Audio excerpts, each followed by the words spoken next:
બારીના બે છેડા. અમદાવાદના પોશ વિસ્તારમાં આવેલી આકાશગંગા સોસાયટીના 7મા માળે બે ફ્લેટ સામસામે હતા, 701 અને 702. આ બંને ઘરના દરવાજા એટલા નજીક હતા તેટલી જ તેમની દુનિયા વિરોધાભાસી હતી. સવારના 7:30 વાગ્યા હતા. અવનીના ઘરમાં એક અજીબ શાંતિ હતી.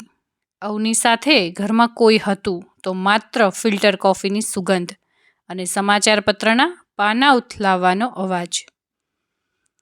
અવનીએ ઇસ્ત્રી કરેલી કોટનની કડક બ્લુ સાડી પહેરી હતી. અરીસા સામે ઊભા રહીને તેણે ગળામાં એક નાનકડી સોનાની ચેઇન પહેરી અને પોતાના ટૂંકા વાળ સરખા કર્યા. ડેપ્યુટી કલેક્ટર હોવાનો રૂઆબ તેના ચહેરા પર સ્પષ્ટ દેખાતો હતો, પણ તેની આંખોમાં ક્યાંક ઊંડે એક રણ જેવી સૂકી એકલતા હતી. તેણે પોતાની હેન્ડબેગ લીધી અને બારી પાસે ઊભી રહી. નીચે પાર્કિંગમાં તેને ઓફિસ જવા માટે લેવા આવેલી લાલ બત્તીવાળી સરકારી ગાડી તૈયાર હતી, પણ અવનીની નજર નીચે નહીં, સામેના ઘરની ગેલેરીમાં હતી. સામે 702 નંબરના ફ્લેટમાં ધારાની સવાર એકદમ ધમાકેદાર હતી. આરવી, બેટા જલ્દી દૂધ પી લે. રોહન, તારો રૂમાલ અહીં ટેબલ પર છે, ઉતાવળમાં ભૂલી ના જશો. ધારા ઘરમાં આમથી તેમ દોડતી હતી. તેના વાળ વિખરાયેલા હતા, કમર પર રસોડાનો નેપકિન લટકતો હતો અને ચહેરા પર પરસેવાના ટીપા હતા, છતાં તે જીવંત લાગતી હતી. બરાબર 7:45 વાગે રોહન ઓફિસ જવા નીકળ્યો. દરવાજા પાસે ઊભા રહીને રોહને વાલથી ધારાના કપાળ પર એક ચુંબન કર્યું અને કહ્યું, સાંજે કદાચ મોડું થશે, સાંજની રસોઈ ના બનાવીશ, આપણે ત્રણેય બહાર જમવા જઈશું. ધારાના ચહેરા પર એક કુદરતી સ્મિત આવી ગયું. તે ક્ષણ અવનીએ પોતાની બારીમાંથી જોઈ. અવનીના હૃદયમાં એક ટીસ ઉઠી, એક મીઠી ઈર્ષા તેણે અનુભવી. અવની પાસે સત્તા હતી, ઉચ્ચ હોદ્દો હતો, બેંક બેલેન્સ હતું, પણ કોઈ એવું નહોતું જે સવારે તેને કપાળ પર વહાલ કરે કે સાંજે તેની રાહ જુએ. તેને પોતાનો ભૂતકાળ યાદ આવી ગયો. 10 વર્ષ પહેલાં, જ્યારે તેણે તેના પ્રેમને બદલે પોતાના સ્વાભિમાન અને પરિવારની મર્યાદા પસંદ કરી હતી. તેણે નક્કી કર્યું હતું કે તે ક્યારેય લગ્ન નહીં કરે. આજે તે નિર્ણય પર તેને અફસોસ નહોતો, પણ આ એકલતા તેના માટે ક્યારેક અસહ્ય બની જતી. બીજી બાજુ ધારાએ રોહનને વિદાય આપી અને બારી પાસે આવી. તેની નજર અવની પર પડી. અવની ગાડીમાં બેસીને નીકળી રહી હતી. ધારાના મનમાં એક ઊંડો નિસાસો ઉઠ્યો. કેવી નસીબદાર છે આ અવની. ધારાએ મનોમન વિચાર્યું. રોજ તૈયાર થઈને પોતાની ઓળખ બનાવવા નીકળે છે. ફાઇલોની દુનિયા, મીટિંગ્સ, નિર્ણયો લેવાની સત્તા, અને હું, મારું આખું અસ્તિત્વ આ રસોડાના ડબ્બાઓ અને આરવીના ડાયપર્સ વચ્ચે સીમિત થઈ ગયું છે. ધારા પાસે ગુજરાતી સાહિત્યના વિષય સાથે માસ્ટર ઓફ આર્ટ્સની ડિગ્રી હતી. કોલેજમાં ફર્સ્ટ ક્લાસ લઈ આવેલી એ. સાથે સાથે તે કવિતાઓ અને વાર્તાઓ પણ લખતી અને અંગ્રેજી અને હિન્દી ભાષાઓના લખાણના ગુજરાતી અનુવાદ પર પણ તેની સારી પકડ હતી. લગ્ન પહેલાં તેના સપના આકાશને આંબવાના હતા, પણ સંજોગો અને પારિવારિક જવાબદારીઓએ તેને એક હાઉસવાઈફ બનાવી દીધી હતી. રોહન તેને બહુ પ્રેમ કરતો. દીકરી આરવી તેનો જીવ હતી, પણ પેલા બ્લુ કોટન સાડીવાળા સપનાનું શું? જે સપનું રોજ સવારે અવનીના રૂપમાં તેની નજર સામેથી પસાર થતું હતું. આજે પણ બંને એકબીજા સામે જોયું. એક આછું સ્મિત આપ્યું. બંનેને લાગ્યું કે સામેવાળી વ્યક્તિનું જીવન પરફેક્ટ છે, પણ સત્ય એ હતું કે બંનેના આકાશમાં એક એક સૂરજ અધૂરો હતો.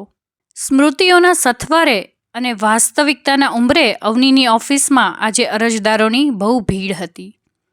સાથે સાથે ડેસ્ક પર ફાઇલોનો ખડકલો અને સતત રણકતા ફોન. એસીની ઠંડક હોવા છતાં અવનીને આજે અજંપો હતો. બપોરે લંચ બ્રેક વખતે તેણે પોતાની કેબિનનો કાચનો દરવાજો બંધ કર્યો અને બહાર જોયું. ઊંચા બિલ્ડિંગોની પહેલે પાર તેને 10 વર્ષ જૂનું અમદાવાદ દેખાવા લાગ્યું. એ સમયે અવની યુનિવર્સિટીમાં હતી. તેની દુનિયા આર્યન નામના એક યુવક આસપાસ ફરતી હતી. આર્યન, જેનો અવાજ સાંભળતા જ અવનીના ચહેરા પર સ્મિત આવી જતું.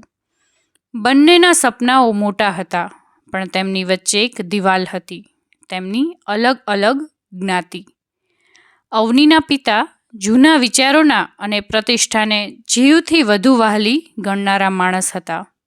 જ્યારે દૂર સુદૂર ગામડે અવનીના ઘરે આ વાતની ખબર પડી ત્યારે તેના ઘરમાં તોફાન મચી ગયું. અવની, કાં તો આ ઘર અને તારા મા બાપ, કાં તો પેલો છોકરો. પિતાના એ શબ્દો આજે પણ તેના કાનમાં ગુંજે છે. આર્યન તૈયાર હતો અવની સાથે ભાગી જવા માટે, પણ અવનીને લાગ્યું કે પ્રેમ માટે પરિવારના સન્માનના લીરે લીરા ઉડાડવા એ યોગ્ય નથી. તેણે આર્યનને છોડી દીધો, પણ તેની સાથે પોતાની અંદરની સ્ત્રીને પણ ક્યાંક ધરબી દીધી. તેણે નક્કી કર્યું કે જો આર્યન નહીં તો બીજું કોઈ જ નહીં. પછી તેણે દિવસ રાત એક કરીને જીપીએસસી પાસ કરી. આજે તે ડેપ્યુટી કલેક્ટર હતી, પણ રાત્રે ઘરે જાય ત્યારે ખાલીપો તેને ખાવા દોડતો. તે જ રાત્રે જ્યારે તેણે ધારા અને તેના પતિને સાથે ખુશ જોયા ત્યારે તેને આર્યનનો એ છેલ્લો સ્પર્શ યાદ આવી ગયો, જે તેણે 10 વર્ષ પહેલાં અનુભવ્યો હતો. બીજી તરફ 702 નંબરના ફ્લેટમાં ધારા રસોડામાં લોટ બાંધતા બાંધતા રડી પડી હતી. આરવી સૂઈ ગઈ હતી. ધારાએ આજે ફરી એક નામી કંપનીમાં ઓનલાઈન રેઝ્યુમે મોકલ્યું હતું અને 1 કલાકમાં જ રિજેક્શનનો ઈમેઇલ આવી ગયો. કારણ, તમારો કરિયર ગેપ બહુ મોટો છે. ધારા વિચારી રહી હતી, શું માતૃત્વ અને ઘરની જવાબદારી નિભાવવી એ ગુનો છે? શું 5 વર્ષ ઘરમાં વિતાવ્યા એટલે મારી બુદ્ધિ બહેર મારી ગઈ હશે? રોહન તેને ખૂબ પ્રેમ કરતો હતો. તે ક્યારેય ધારાને પૈસા માટે રોકતો નહીં, પણ ધારાને પોતાનો ખર્ચ કરવા માટે રોહન પાસે હાથ ફેલાવવો ગમતો નહીં. તેની પેલી બ્લુ સાડીવાળી અવની યાદ આવતી, જે ગાડીનો દરવાજો ખોલીને ઉતરે ત્યારે આખી સોસાયટી તેને માન ભરી નજરે જોતી હતી. ધારાને સત્તા કે મોજ શોખ નહોતા જોઈતા, તેને બસ એક ઓળખ જોઈતી હતી. તેણે અરીસામાં પોતાનો ચહેરો જોયો. તેની આંખો નીચે કુંડાળા પડી ગયા હતા. તેણે પોતાની માસ્ટર્સની ફર્સ્ટ ક્લાસની ડિગ્રી બહાર કાઢી અને તેના પર લાગેલી ધૂળ સાફ કરી. શું આ ડિગ્રી હવે બસ શોકેસની શોભા બનીને જ રહેશે? તેણે મનોમન સવાલ કર્યો. દાદરના પગથિયા અને હૃદયના પડઘા. એક રવિવારની આળસુ સવાર હતી. આકાશગંગા સોસાયટીની લિફ્ટમાં ટેકનિકલ ખામી સર્જાઈ હતી. અવની અને ધારા બંને નીચેથી જરૂરી સામાન લઈને પાછા ફરી રહ્યા હતા. 7મા માળ સુધી પહોંચવા માટે હવે દાદર એક જ માત્ર વિકલ્પ હતો. 3જા માળે પહોંચતા બંનેની ગતિ ધીમી પડી. 4થા માળના ફ્લોર પર આવીને ધારા એક પળ માટે થંભી ગઈ. તેનો શ્વાસ ફૂલી રહ્યો હતો. અવની પણ તેની બાજુમાં આવીને ઊભી રહી. હવામાં એક ક્ષણ માટે મૌન છવાઈ ગયું, જે માત્ર તેમના હાંફવાના અવાજથી તૂટતું હતું. ધારા બહેન, હાંફી ગયા? અવનીએ પૂછ્યું. તેના અવાજમાં એક સરકારી અધિકારીની સત્તા નહીં, પણ એક અજાણી આત્મીયતા હતી. ધારાએ દિવાલનો ટેકો લેતા સ્મિત કર્યું. હા અવની બહેન, આ દાદર ચડવા એ કદાચ મારી આદત રહી નથી. મારું આખું જગત તો જાણે ફક્ત એક સપાટ જમીન પર જ રહી ગયું છે. ફ્લેટના રસોડાના એક છેડાથી ડ્રોઈંગ રૂમના બીજા છેડા સુધી ઊંચાઈ પર ચડવાની આદત જ જાણે છૂટી ગઈ છે. અવનીએ બહાર આકાશ તરફ જોયું અને ધીમેથી બોલી, કદાચ આપણે બધા જ એક યા બીજી રીતે હાંફી રહ્યા છીએ ધારા. કોઈ આ સીડી ચડવામાં તો કોઈએ ઊંચાઈ પર પહોંચ્યા પછી ત્યાં ટકી રહેવામાં. તમને ખબર છે, મને ક્યારેક આ સીડીઓ તમારા રસોડા કરતાં વધુ વહાલી લાગે છે. ધારાએ આશ્ચર્યથી જોયું. કેમ? કારણ કે આ સીડીઓ પર ઊભા રહીને ખબર પડે છે કે આપણે હજી ક્યાંક પહોંચવાનું બાકી છે. અવનીનો અવાજ ગંભીર થયો. મારા ફ્લેટમાં પહોંચ્યા પછી તો માત્ર દિવાલો જ છે. એ દિવાલો જેને મેં મારી સફળતાના પથ્થરોથી ચણી છે, પણ એ એટલી ઠંડી છે કે ક્યારેક રૂવાડા ઊભા કરી દે છે. તમારી પાસે તો એ દિવાલોની અંદર ધબકતું એક વિશ્વ છે. ધારાએ એક ઊંડો નિસાસો નાખ્યો અને નીચેના પગથિયા તરફ જોયું. એ વિશ્વમાં હું જાણે ખોવાઈ જ ગઈ છું અવનીબેન. તમે જેને ધબકતું વિશ્વ કહો છો ને, એ મારા માટે ક્યારેક સોનાનું પાંજરું બની જાય છે. હું રોજ તમને જોઉં છું, તમારી પેલી બ્લુ સાડી, તમારો એ આત્મવિશ્વાસ. મને લાગે છે કે તમે આકાશમાં ઉડતું એ પક્ષી છો જેની પાંખો નીચે આખું શહેર છે, અને હું એ વૃક્ષ છું જે એક જ જગ્યાએ જડાઈ ગયું છે. જે વૃક્ષ બીજાને ફળ અને છાંયડો તો આપે છે, પણ તેને ક્યાંય જવાની છૂટ નથી. અવનીએ ધારાનો હાથ પકડ્યો. ધારાના હાથમાં તેણે બાંધેલા લોટના અંશ અને મસાલાઓની સુગંધથી ભરેલા હતા, જ્યારે અવનીના હાથમાં મોંઘા બોડી લોશનની સુંવાળપ હતી. તમને ખબર છે ધારા, અવનીએ ગળગળા અવાજે કહ્યું, તમે જેને મારી ઉડાન કહો છો ને, એ ઉડાનમાં મારો કોઈ સાથી નથી. હું રોજ સાંજે જ્યારે ઘરે આવું છું ત્યારે ઉંબરો ઓળંગતા ડર લાગે છે. કોઈ પૂછનાર નથી હોતું કે દિવસ કેવો ગયો. તમારા પતિ જ્યારે તમારા કપાળ પર ચુંબન કરે છે ને, ત્યારે મને લાગે છે કે મારી બધી જ ફાઇલો, મારી ગાડી અને મારો હોદ્દો એ એક ક્ષણ સામે રાખમાં ફેરવાઈ જાય છે. પ્રેમની એક હૂંફ ખરીદવાની તાકાત મારા ઊંચા પગારમાં નથી. ધારાની આંખોમાં આંસુ આવી ગયા. તેણે જોયું કે અવનીની આંખોમાં જે રણ હતું તે ખરેખર તરસ હતી, અને મને લાગતું હતું કે તમારી પાસે બધું જ છે. અવની બહેન, આપણે બંને એવા અરીસા સામે ઊભા છીએ જે આપણને એ જ બતાવે છે જે આપણી પાસે નથી. મારી પાસે પ્રેમ છે પણ ઓળખ નથી. તમારી પાસે ઓળખ છે પણ એકલતાનો ભાર છે. આપણે બંને અધૂરી છીએ ધારા, અવનીએ ધીમેથી કહ્યું. પણ કોણે કહ્યું કે બે અધૂરી વસ્તુઓ મળીને એક પૂર્ણતા ન સર્જી શકે? આ સીડીઓ આપણને ભલે થકવી દે, પણ એ જ આપણને એકબીજાની નજીક લાવી છે. 5મો, 6ઠ્ઠો અને છેલ્લે 7મો માળ. જ્યારે તેઓ ટોચ પર પહોંચ્યા ત્યારે તેઓ પાડોશી મટીને સખીઓ બની ગયા હતા. 701 અને 702ના દરવાજા આજે પહેલી વાર એક સાથે ખુલવાના હતા. ધારાએ દરવાજો ખોલતા કહ્યું, અવની બહેન, આજે મારા ઘરની ચા પીજો. એમાં કદાચ તમારી ઓફિસ જેવી શિસ્ત નહીં હોય, પણ થોડી હૂંફ જરૂર હશે. અવની હસી પડી.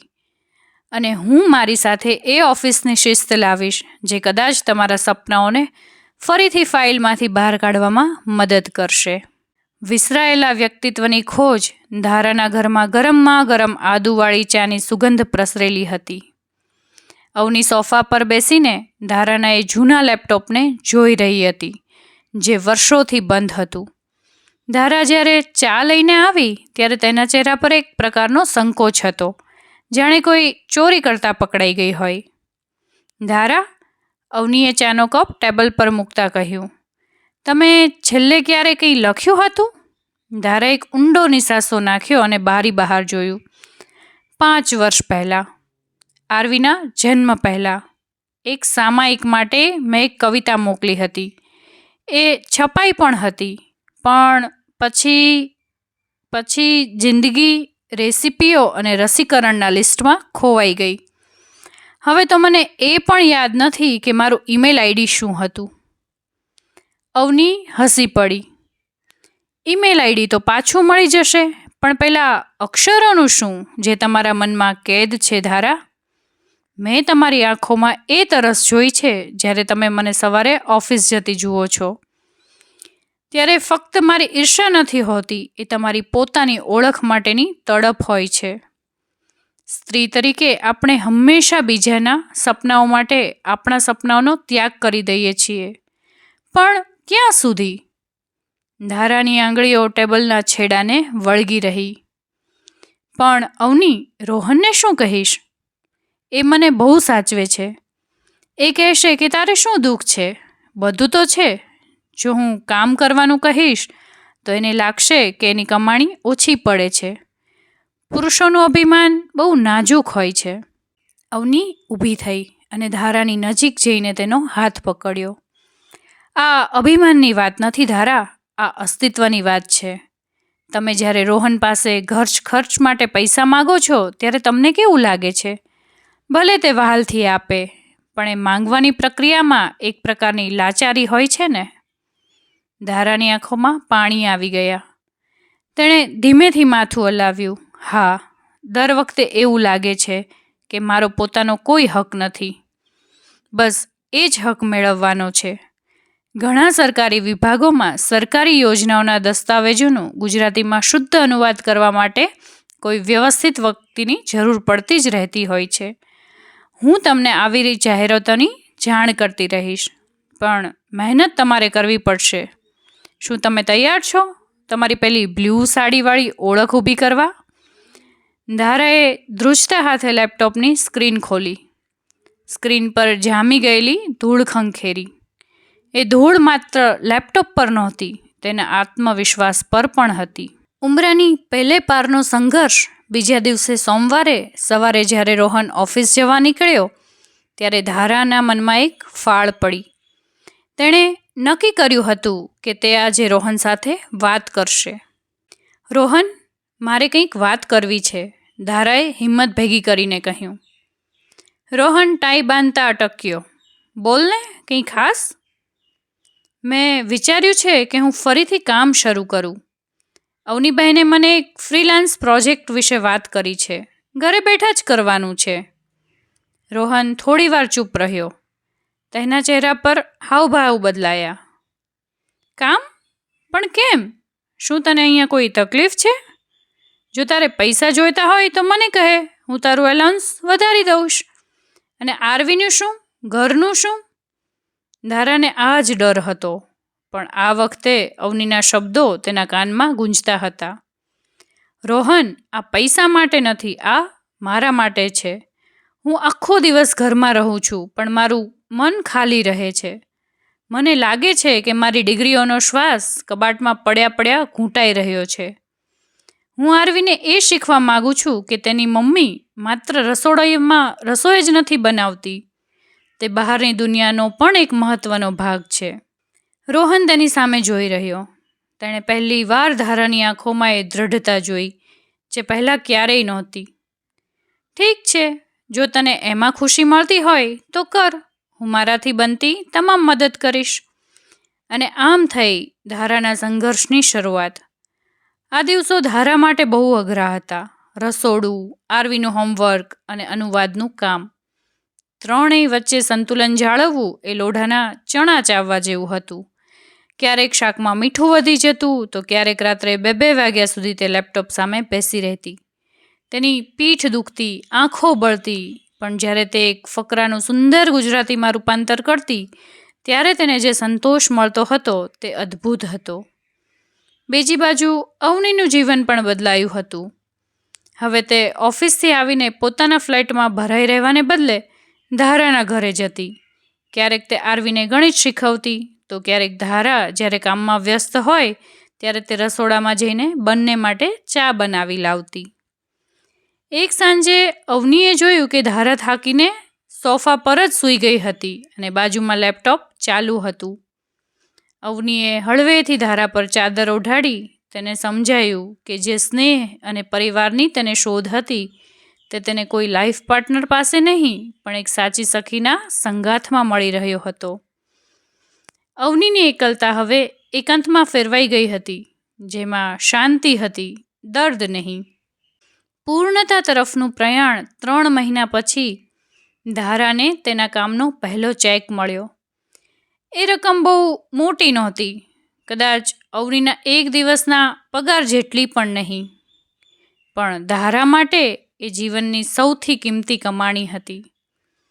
તે સાંજે ધારાએ રોહન અને આરવી માટે તેમની મનપસંદ વાનગીઓ બનાવી અને અવનીને પણ જમવા બોલાવી. જમ્યા પછી ધારાએ એ ચેક રોહનના હાથમાં મૂક્યો. આ શું છે? રોહને આશ્ચર્યથી પૂછ્યું. આ મારી પહેલી કમાણી છે રોહન.